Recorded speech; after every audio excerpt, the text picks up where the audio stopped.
For this video, I'm going to be talking about something kind of fun. Who do you want to be? And are you spending time with that version of yourself? So this video is going to be great for you if you feel like you're not quite living up to your full potential.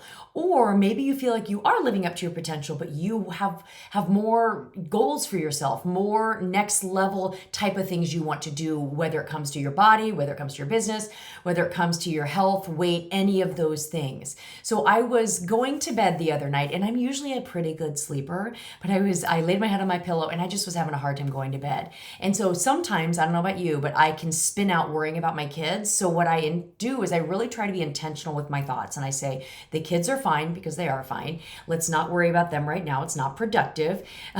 Let's instead start to think and connect with our future self. And so that's all this. And I thought, oh, I need to do a podcast and a YouTube video about this because I think it's so powerful. So what that means is we get so distracted. We are so busy during the day doing all the things that we forget to think, where are we going? Who do we want to be? How do we want to grow? How do we want to be living our life differently? And if we imagine her in the future, I think we need to spend time with her. And we do that by imagining what that will be like. Imagine what that will be like. Imagine how she looks. Is she stronger than me? Is she leaner than me? Does she have more energy than me? Then how is she living her life? What is she doing with her day-to-day habits, right? Is she going to bed earlier? Is she waking up earlier? Is she working out in the morning? Is she working out in the afternoon? What is she doing for working out? Is she pushing herself more than I'm pushing myself? So you start really envisioning this part of you. And then I have some questions at the end I'm going to ask you that really helps you figure out how to bridge that gap and get closer to your future self. I have done this work over and over and over again. I right now am living a life in terms of my health, my body, the way I feel in my clothes, my confidence level, the money I make, the house I have, the relationship with my husband, the relationship I have with my grown children. This that I am living right now was what I once wanted. And it's a beautiful thing when those two worlds collide. It's beautiful. And then we get to, just for the fun of it, think, what's my next level? So that's what I did the other night is I spent time thinking, what is she doing different, right? I'd like to make more money. I'd like to be even stronger. I'd like to travel even more. I'd like to be even more confident, all these things. And how am I at that level doing life different? In order to make progress, we need to know where we're going to go. We need to know where we want to go. We don't necessarily need to know exactly how we're going to get there. We can just say something like, I really want to get stronger. Like, I don't know about you, but next year I am going to be 50. And I want to go into 50 like ready to, like just already at such a strong place in my body. I want to be able to do a pull-up. I want to be able to do many push-ups at a time, all of these things. And so what do I need to do now in order to get there? And maybe I don't quite know. Some of it seems pretty obvious. Well, I need to strength train. But when? Do I do it in the morning? Do I do it in the afternoon? When works out best for me? Do I want to join a gym? Do I want to do Pilates at home? What do I want to do? So figuring out how to get there isn't as important as first knowing where you are going, and then figuring out how to get there is what happens after that. So do you have a vision of your future self? So often, especially when I'm coaching women about health and weight loss and better habits throughout their days, they'll say to me, I want to lose 20 pounds. And I'm like, I love it. But let's go further than that. Let's dive deeper, right? So you want to lose 20 pounds. How is that going to feel when you're there? What else is that going to provide you in your life? How are you eating differently if you're 20 pounds lighter? How are you living throughout your day if you're 20 pounds lighter?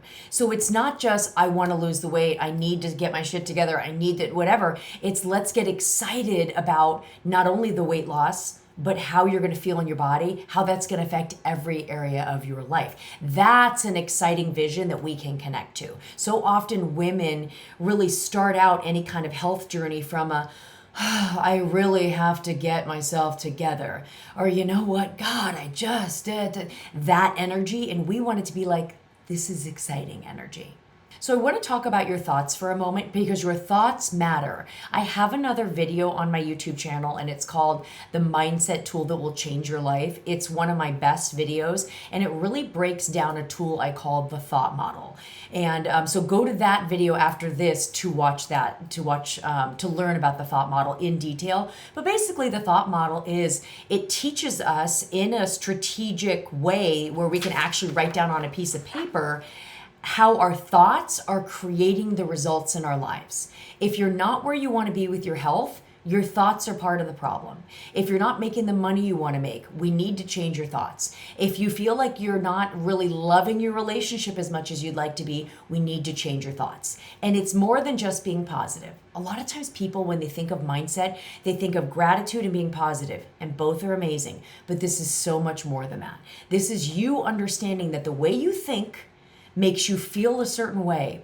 And the reason why that matters is the way we feel, our emotions, is what dictates what we do or what we don't do.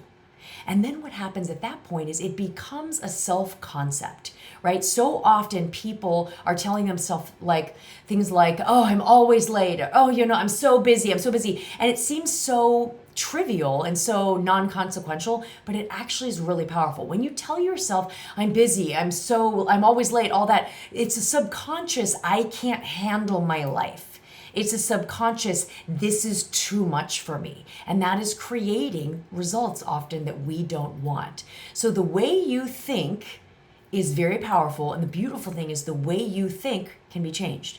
The way you think is just being more intentional with, I have decided I want to think this way. I usually help women midlife beyond in my program. Sometimes I help the younger ladies. I love them too. But in my program, I see a lot of women that'll come to me and they'll say, I'm not where I want to be in my body, which means I'm not where I want to be in my life. I'm not where I want to be in my priorities. I'm frustrated. I get that.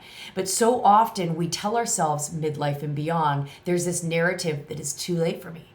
That it's menopause's fault, that it's just harder to lose weight after you're in menopause.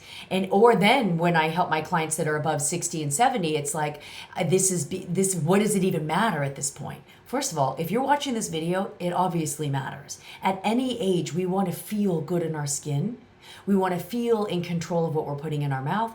We want to feel strong. We want to feel proud. So it matters. And the way we think is very, very important in determining what we end up doing and not doing during our days. So here are some questions for you to be able to go deeper in terms of really having a relationship with your future self. So first, decide, what do you want? And decide that whatever you want is a great thing for you. Sometimes we negate what we want. We think, it's only 15 pounds. It doesn't really matter. It does matter. Or we think, I want to get stronger, but man, what does it really matter? I'm 70. It matters. Or I'd like to make more money, but I already make pretty good money, so what does it matter? It matters. If you want it, it matters. And so first question for you is, what changes do I need to make on a day-to-day basis in order to get closer to my future self? From a place of excitement, not from a place of, I guess I need to start drinking less, but from a place of, I think I want to start drinking less. I think that when I look at myself in my best health ever, in 3, 6 months, a year, whatever, I think she probably has a little bit better of a control over drinking. Beautiful. What else? What other things do you need? Would waking up early, would meditating, going to bed early. These little things seem inconsequential and they are so important to you getting into your best health. So what little things do you need to do on a day-to-day basis to bridge that gap between you and your future self? Second question, what excuses do I need to stop listening to? Dude, this is a big one. I have another video on my YouTube channel and it talks about the brain and eating in the brain. And even if you're not focused on your eating, I promise it's an amazing video to watch, and it's all about understanding your brain. And so our brain wants us to be happy in every single moment. After I finish this video, my brain's gonna go, you're amazing, you deserve a treat. I don't deserve a treat at 10 o'clock in the morning, but our brain is always wanting us to seek pleasure, avoid pain, and conserve energy. This is a primitive part of our brain that has helped us survive for a very long time. But now, current society, it's really working against us because we don't need to be seeking pleasure. Pleasure, if anything, we need to avoid pleasure, right? In terms of eating, drinking, scrolling, all of those things. So what excuses are coming in from your primitive brain that you need to stop listening to? I'll give you some most popular ones. You deserve a treat. Just eat that thing because then it'll be gone.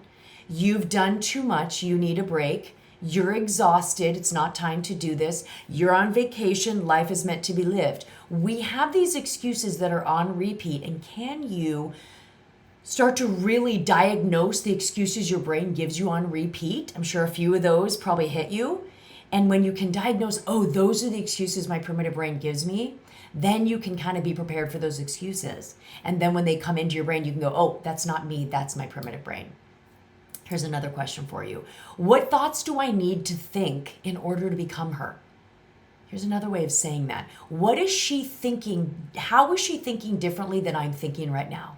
If you think about you in your best health ever, loving your life to a higher degree than you are now, I would imagine she has better habits. I would imagine she feels in control of herself. And so what is she thinking? She's probably thinking, this is so worth it. Girl, get yourself together. She's thinking, book a consultation with Courtney. You need to do this work, right? She's thinking you need to become a woman who makes a plan and can stick to it, because that's what she's at. Well, that's where she's at. Next question. What do I need to learn in order to get to her? So I often think about this one reel I saw on Instagram years ago of Tom Cruise. I really like Tom Cruise. And it's a reel he made quite a while ago, but they were asking him about his career. Did he always know he wanted to be in action, do action movies and all of that? Did he always know he wanted to do his own stunts? And I can't remember exactly what he said, but what hit me is he said from a pretty young age in terms of his acting career, he knew he wanted to do action and he knew he wanted to do his own stunts. So he said to himself, what do I need to learn in order to become the guy that I am now, right? The guy we see now. And he said, I should probably learn how to fly a plane. I should probably learn how to fly a helicopter. I should probably learn how to ride a motorcycle. I should probably be really fit. I should probably be really strong. So he decided in advance, if I want to get to my future self, these are all the things I need to do. That's what you need to do. You need to think, if I want to go there, what do I need to do? What do I need to learn? What would she say to me? So this is a really fun one I was doing the other night. What would my future self say to me? And let me just say to you, first of all, your future self would talk to you in a very loving way. I think that women talk to themselves pretty horribly. I think men do too a little bit, but women, we are really hard on ourselves. We tell ourselves we should know better. We should have fixed this by now. We always do this. We just say these things that we would never say to our children. And so we need to start talking to ourselves the way a wonderful parent would talk to us, the way our future self would talk to us. We need to be able to say, hey, listen, you've got this. This is really important. I know no one else really cares, and everyone says you're great, but this is really important to you. Okay?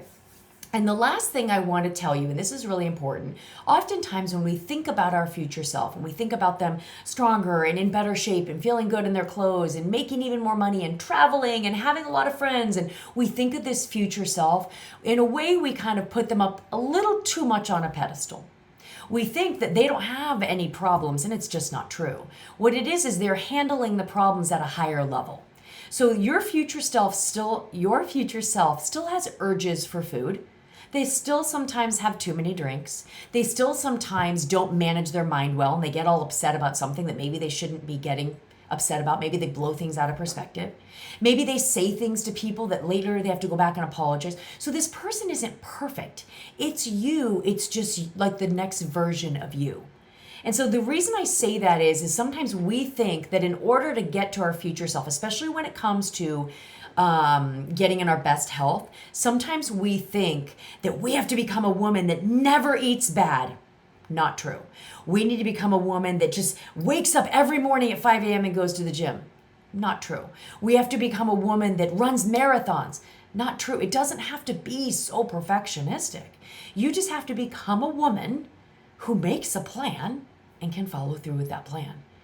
If that's like the one gift I could give everyone, that would be it. If I could like bless you with one thing, I'm going to bless you to become the woman at a snap on my fingers that makes a plan and sticks to it. That's what it is.